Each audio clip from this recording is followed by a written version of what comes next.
Esta semana, pelo que percebo, nós vamos aprofundar aqui, pelas falas que eu ouvi do próprio presidente da Casa, o debate da reforma da Previdência. E tudo indica que votaremos a semana que vem. Pelo menos é o que indica. Porque nós firmamos um acordo, presidente, e eu sou muito de cumprir palavra. Às vezes eu fico um pouco chateado. Argumentos dos dois lados são legítimos, mas a palavra dada tem que ser cumprida. E nós tínhamos ajustado que não teria requerimento de urgência, se respeitaria os prazos regimentais. E assim fizemos. E até agora eu não posso negar que tudo foi acordado e cumprido. Tivemos 2 audiências na CCJ, 2 na Comissão de Economia, 2 na Comissão de Ações Sociais, 2 aqui no plenário. Quando o projeto chega aqui. Quando o projeto chega, presidente, se respeitarmos o mínimo da reforma, do que manda o regimento de interstícios, ela não poderá ser votada essa semana. Assim, eu espero que aconteça. Sei que a vontade do governo é votar antes do recesso. Por isso que eu vou insistir muito, senhor presidente, Jorge Viana, de que bom. Não, nossos cumprimentos. Que bom que a gente caminhe nesse sentido. Vai ser muito triste, muito decepcionante que um projeto como esse, em que alguns parlamentares ainda caem no erro, eu diria vergonhoso, de dizer e perguntar, senador Telmaia, mas aonde perde os direitos dos trabalhadores? Perde no conjunto da obra.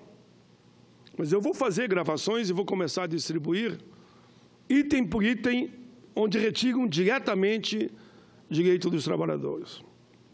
Vou dar um exemplo. Autônomo exclusivo. Se você é autônomo exclusivo, tu é autônomo. Qual é o direito que você tem? A não ser o contrato que você fez com o empregador? Nenhum. Não tem fundo de garantia, não tem 13º, não tem férias, não tem hora extra, não tem nem sequer previdência. O autônomo, ele que paga a previdência. Está lá. Tem um outro artigo solto lá dentro, que hoje, quando você luta para ter um direito assegurado, se não houve acordo na Justiça, é 5 anos para trás e 2 para frente. Agora vai ser só 2 anos. Trabalho intermitente. Eles dizem que não perde 13º, nem férias, nem hora extra, nem fundo de garantia. Trabalho intermitente é o seguinte, o empregador vai te dar 2 horas um dia, 3 no outro, 1 hora no outro dia e, quem sabe, 10 horas na outra semana. Quem vai conseguir fiscalizar e controlar isso para garantir que ele está pagando? Proporcionalmente de 1 hora. Não vai pagar nunca. 13º, férias, fundo de garantia, previdência. E dou um exemplo, digamos que a mulher fique grávida. Como é que fica? Quem vai assumir? O pai assume, naturalmente. Mas e daí? A empresa? Se ele tem algumas horas numa empresa, 1 hora noutra, e talvez no fim do mês não chega a 1 salário mínimo. É tão esdrúxulo, tão absurdo o conjunto da obra, aquela ideia de que todo fim do ano tu tem que dar tu tem que assinar uma rescisão de contrato, que não é rescisão de contrato, mas que diz que você está abrindo mão, que você não tem nada a receber. Todo ano tem que fechar as contas. Se hoje, eu sempre dou esse dado porque é um dado marcante, um setor do empresariado fica com 25 bi por ano. 25 bi por ano que desconta do trabalhador e não repassa para a Previdência. Como é que vai ser? tal de talão de nota, que o trabalhador rural ali paga a sua previdência, nós temos os dados na CPI. O comprador desconta, olha, isso aqui eu dou a previdência, então fica aqui comigo. Só que não repassa também. Não todo, senhor presidente. Eu tenho esse cuidado de dizer sempre. Tem muito empresário sério, responsável nesse país, que eu tenho a maior admiração. E já fiz homenagem aqui para 2, 3, 4 grandes grupos econômicos, inclusive. Não é só pequeno, não. Agora, é inegável que há, como há políticos também, que pisam na bola, como há trabalhador que pisa na bola, há empresários que pisam na bola, ou que só dão, como é que chama, do joelho para cima é canela, né, como a gente fala. Mas, senadora Vanessa, a senhora participou comigo, eu tenho aqui, por exemplo, hoje um documento da Unicamp, que repete tudo isso, que o Ministério Público do Trabalho já me mandou e está no meu voto separado, que a Anamatra mandou, está no meu voto separado, que 19 juízes do Tribunal Superior do Trabalho mandaram, está lá, não no meu, nos nossos votos em separados. Eu tenho dito o seguinte, senador, mas eu vou passar para a senhora. Quem lê com calma esse projeto, não vota favorável. Não vota. Quando os próprios relatores admitem que o projeto, como está, é inaceitável. O próprio líder do governo, que é relator numa comissão, ele pega 8 pontos que ele acha gravíssimo e que acha que tem que sumir dali de qualquer jeito, mas não quer votar. Quer que o presidente do lado de lá tire no momento que entendemos correto. Quem é o presidente não sabemos. O próprio relator, Ricardo Ferraz, ele aponta 6 pontos que são inaceitáveis. Então, como é que alguém, em sã consciência, consegue defender esse projeto, se nem o governo mais defende? Eu chego a dar um conselho para os senadores e senadoras, não defendo o indefensável. Eu vi a entrevista do líder do governo, vou ficar por aí porque não quero citar o nome para não dar problema. Até porque está circulando uma charge que eu recebi também, muito pesada, enfim. Ele mesmo dá uma entrevista e diz o seguinte, esse projeto de reforma da Previdência Trabalhista não é do governo. Isso não é pauta do governo, não tem nada a ver com o governo, isso é coisa da Câmara. Virou um filho, uma filha, tem que ter paternidade, tem que ter. Se nem o governo mais assume, por que algum senador ou senadora vai assumir uma bomba dessa? Eu falava muito do cavalo de Troia, agora já está nos jornais aí, que bom, fiquei feliz. Tipo revista em quadrinho, o cavalo de Troia. Está o tempo empurrando o cavalo, todo bonitinho, brilhando, e quando entra na cidade de Troia, sai homens de gravata e de paletó com chicote na mão, batendo nos trabalhadores. É isso que eles estão vendendo. É indefensável. Com todo o respeito que eu tenho a todos os senadores e senadoras. Eu sei que o grande debate vai ser aqui no plenário. Aí vai ser o dia de vermos quem é quem. Eu confesso, senadora Vanessa. Aí é uma parte para Vossa Excelência agora. Porque parei, eu confesso que o governo vai ter dificuldade. Ah, vai ter, aqui vai. Aquele dia o bicho vai pegar aqui e o Brasil todo vai estar acompanhando. E não vai ter que cortar a TV Senado, que eu sei que não corta, estou elogiando. Que aqui não tem censura. O Brasil todo vai ouvir e ver o que poderá acontecer. Calcule de chegar aqui e votar a favor de um projeto que até os relatores do governo são contra e te chamar para o sacrifício. Ah, não dá. Senadora Vanessa. Eu primeiro quero cumprimentar Vossa Excelência, senador Paim, não só por esse mais um belo pronunciamento, por esse pronunciamento, mas cumprimento Vossa Excelência pela dedicação que tem tido na luta contra a aprovação dessa que não é uma reforma trabalhista, muito menos, senador João Alberto, um projeto modernizante. Pelo contrário, esse projeto ele volta atrás no que diz respeito aos direitos dos trabalhadores e também não favorece o bom empregador. Não, ele só favorece o mau empregador. o péssimo patrão, aquele que vive e que enriquece a base exatamente a base da sonegação. Esse vai demitir todos os trabalhadores de carteira assinada e vai recontratá-los, porque o que eles admitem mudar, senador, é criar uma quarentena, somente isso. Demitir todos aqueles que têm carteira assinada para readmiti-los como autônomos, mesmo que não seja exclusivo, mas readmiti-los como autônomos, o que tira-lhes o direito, como diz Vossa Excelência, férias, 13º, tira descanso semanal remunerado, porque a pessoa é autônoma. A pessoa é autônoma, ela trabalha quando ela quiser, teoricamente, só que será um autônomo empregado, sem direito trabalhista nenhum. Senador Paim, eu concordo com Vossa Excelência quando diz aqui que não crê que haja facilidade para aprovar esse projeto aqui no plenário. Hoje, o Jornal do Senado, eu quero cumprimentar aqui, o Jornal do Senado ele publica no seu verso uma página falando um pouquinho da história, dizendo o seguinte, que há 100 anos, uma greve geral, a primeira grande greve geral do Brasil, paralisou São Paulo.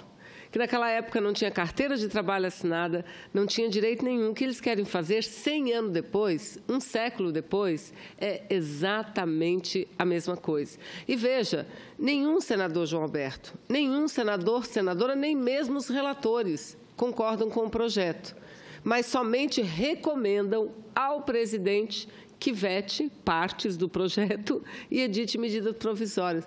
Num país em ebulição, num país onde o presidente da República é a principal figura questionada hoje, tem a sua legitimidade política questionada, e os senadores, todos eles eleitos e eleitas democraticamente, vão dar essa carta branca a Temer? Acho que não. Então, senador Paim, nós vamos continuar falando, vamos continuar denunciando, e tenho certeza, porque nas comissões nós já vimos, nenhum senador favorável ao projeto, ou pelo menos que favorável não há ninguém, mas que vota a favor do projeto, não fala, porque não tem o que falar. Não tem o que falar, então está na hora de falar menos todos e agir. Vamos promover as mudanças que têm que ser promovidas. Vai para a Câmara, já que é de lá o projeto, e a Câmara providencia as mudanças que têm que ser feitas, mas não entregar para o presidente Michel Temer. Então, eu quero cumprimentar Vossa Excelência, senador Paim, o Brasil que saiba que entre nós, e aqui somos vários que lutamos, aqui mesmo nesse plenário, temos vários que lutam contra o projeto, mas temos um senador como Vossa Excelência que muito nos orgulha e nos conduz nessa luta importante. Parabéns, senador Paim. Obrigado, senadora Vanessa. Da forma que Vossa Excelência sintetizou, permita que eu diga, votar ou ratificar só o que a Câmara mandou é renunciar ao mandato. É renunciar. Olha que caos que nós vamos ter no país. A maioria dos senadores renuncia ao seu mandato. É isso, que vão renunciar, não querem votar. Vão deixar exatamente como está, como a Câmara mandou, todos sabendo que tem que haver mudanças. É uma renúncia coletiva. Eu não quero isso.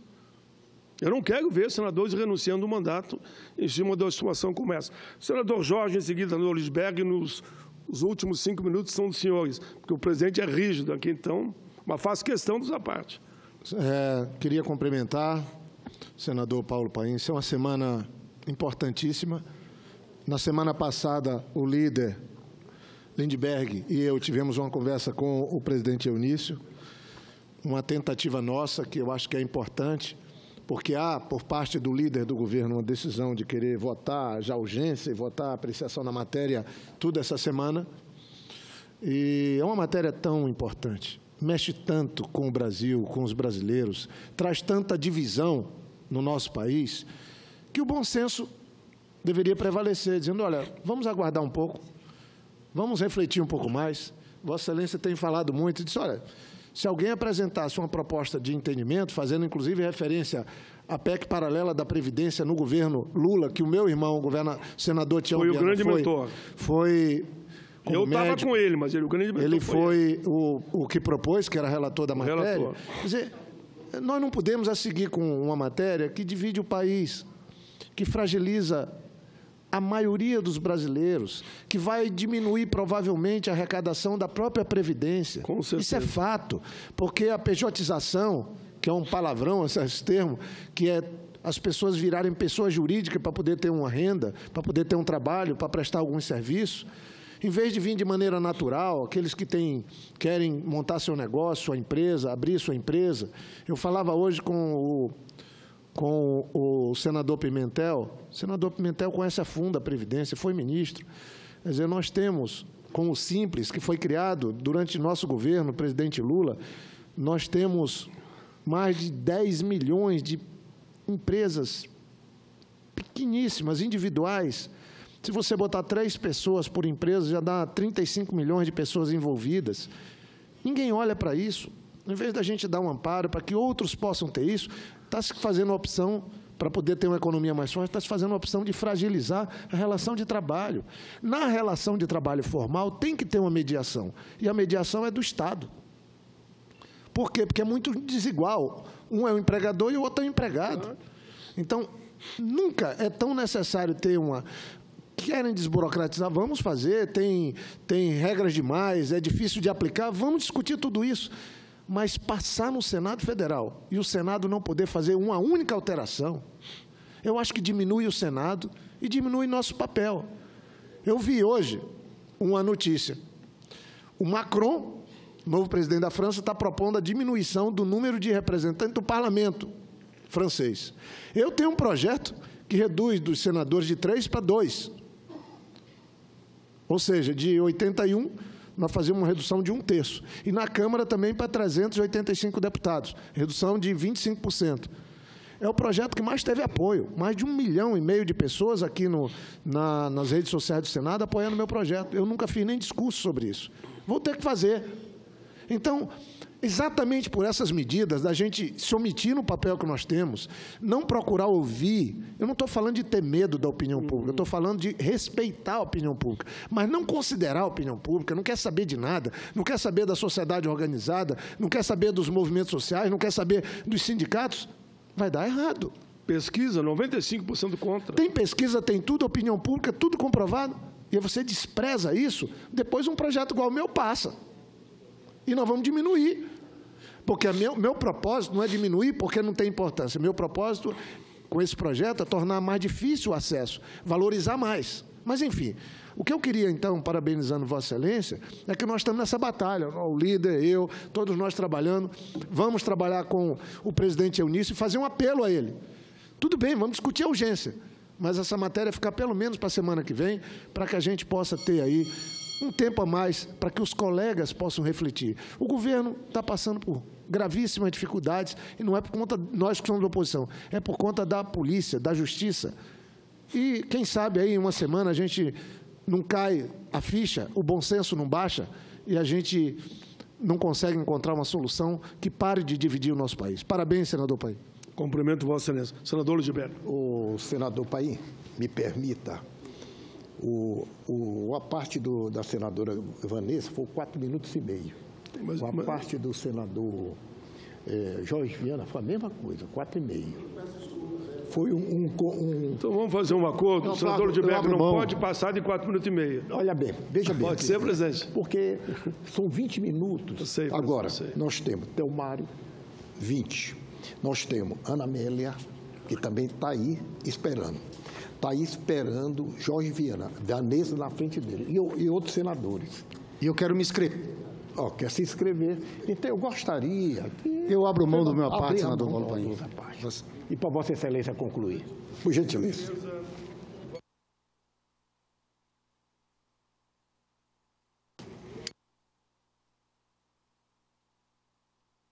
Que Vossa Excelência me daria 2 minutos, então eu permito que ele use meus 2 minutos e eu encerro. Obrigado, eu só quero dar um abraço, grande guerreiro, senador Paulo Paim, Vossa Excelência que tem sido um leão aqui no Senado Federal para defender os trabalhadores.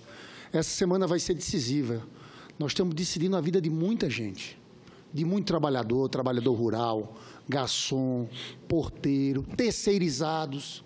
Eu tenho ficado impressionado como as pessoas estão atentas a essa reforma da Previdência, em especial os terceirizados. Porque os terceirizados, senador Paulo Paim, eles sabem que são tratados de forma diferente.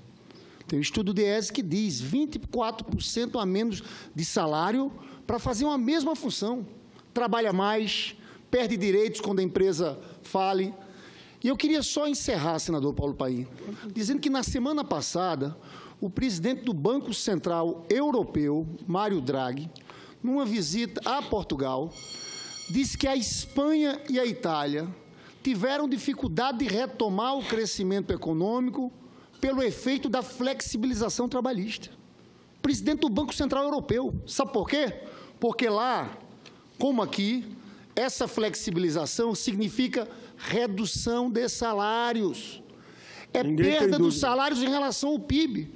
Então, veja bem, eu estou querendo trazer isso para o debate, porque aqui estão querendo fantasiar, esconder a verdade, falar em geração de empregos. A gente sabe que não tem geração de empregos. O que a gente está modificando o mercado de trabalho é tirando empregos protegidos e criando empregos precários. Eu fiz uma parte para lhe saudar, porque você é o nosso líder nessa matéria, e nós vamos lutar muito para impedir essa maldade contra o povo trabalhador brasileiro. Obrigado, senador Lindbergh. Senhor presidente, 9 segundos. Só considere na íntegra meus 3 pronunciamentos que eu deixo à disposição de Vossa Excelência, que vão na mesma linha de tudo que falamos aqui. Obrigado, presidente.